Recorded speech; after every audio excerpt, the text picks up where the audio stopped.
Саламатсыңарбы достор, сиздер менен кайрадан Sports KG долбоору. Бүгүн сиздерге биз эл аралык Бишкекте өтүп жаткан алыш күрөш боюнча турнирди баяндап бермекчибиз.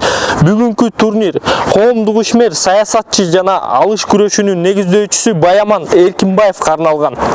Жана дал ушул турнир жөнүндө бир-эки ооз сөз айтып кетсек, бул жөнөкөй турнир эмес.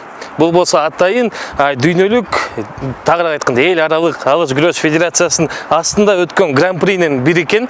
Дал ушул турнирге бир гана Кыргызстандын спортсмендери, балбандары гана эмес, общий жеке жалпылап айтканда 100дөн ашык спортсмен келиптир. Алардын арасында Молдавия, Иран, Пакистан, Казакстан, Өзбекстан деги эле дүйнө жүзүнүн бардык четинен, бардык мамлекетинен десек да жаңылышпайбыз, балбандар келди. Бүгүн аябай мындай мыкты байгелер бар экен. Туура.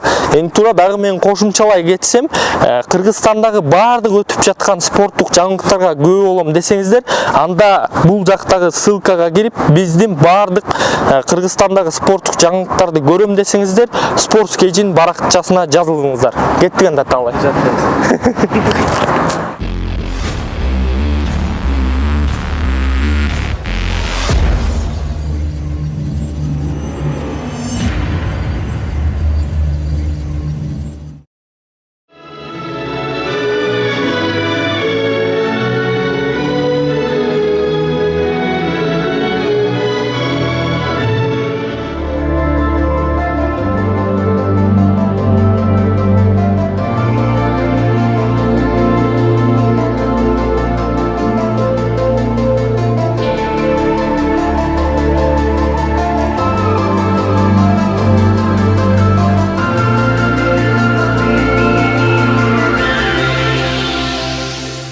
Мирбек мырза, бүгүнкү эл аралык турнир тууралуу айтып берсеңиз, канча команда катышып атат, каяктан келишти?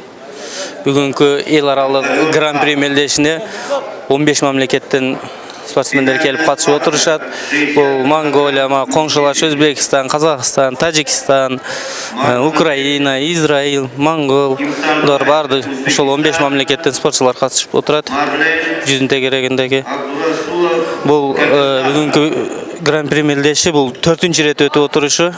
Максаты быйылкы 3-чү дүйнөлүк көчмөндөр оюнунун алкагындагы тандоодун бул 2-чи этабын өткөрүп жатабыз. Буга чейин бул гран-приге алыш күрөшү боюнча Кыргызстандын биринчилигини өткөздүк. Кыргызстандын биринчилигинде чемпион болгон Кыргызстандын курама командасынын палбандар, кыздары жана балдары катышып отурат бүгүнкү мелдешке. 2002 жылдан бери Азия дүйнөлүк биринчиликтер өтүп келатат. Дүйнөгө кеңири таралган бул күрөштүн түрү. Бул күрөштүн түрүнү 3-чү дүйнөлүк көчмөндөр оюнуга быйылкы жылы 80дей мамлекет келет деп күтүлүп отурат.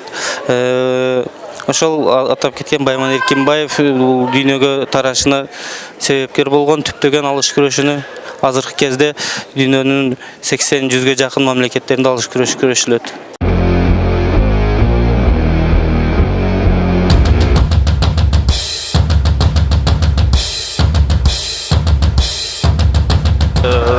Сам спорт вам интересен? Чем вам интересен алыш? Мне просто очень нравятся разные единоборства, и я узнала про именно алыш. Мне понравилось, что здесь можно бороться именно на поясах. Это именно как бы для меня что-то новое и интересное очень для меня. И я попробовала, мне понравилось, и вот и я здесь. Белоруссию как развита именно этот вид спорта, алыш күрөш? Вид спорта очень плохо развит. Хорошо, что у нас есть трехкратный олимпийский чемпион Александр Медведь, и он федерация, он возглавляет иранскую эту борьбу, и у нас иногда проводится. Но чемпионатов нет, только турниры. А вообще, кроме вас, другие спортсмены есть, которые этим видом спорта занимаются? Да, есть много спортсменов таких, да. В Кыргызстане вы какой раз уже? Я, наверное, третий. Да. Именно по этому виду? Да, по этому виду спорта, да. Всегда вторая была, да.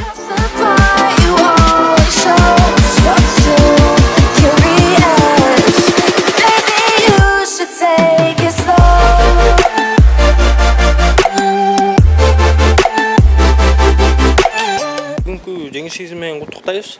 Анан жеңүү үчүн кандай кыйынчылыктар болду, кантип жеңдиңиз? Ооба кыйынчылыктар болду көп. Бир 2 жылдан бери тренировка кыла элек болчумун. Кече эле Кыргызияда уткан кызыма утулуп калдым. Утулуп калып биздики кургой болуп, калган 4 кызды жеңип чыгып финалга чыктым да. Ал кыздын утулганы үчүн эме счет менен эсептелген боюнча утуп чыктым да. Кубанычтамын. Азиатский игрга кирди бул оюндар.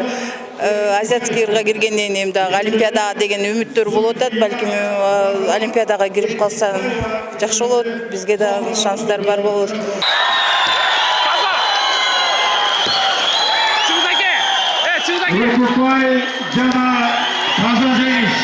Абдан кооптондум мен үчүн. Кыргызстан үчүн эл мени күтүп атат. Жеңишке жетишим керек. Баары күтүп атат. Ички толкундан менен акыркы убакытта калганда иштеп аракет кылдык. Кудай буйрса, күчтүү экен. Мен буга чейин катышкан эмесмин, ал күрөшкөн эмесмин, бирок ошондуктан кандай ыкма жазарымды күтпөй калдым да.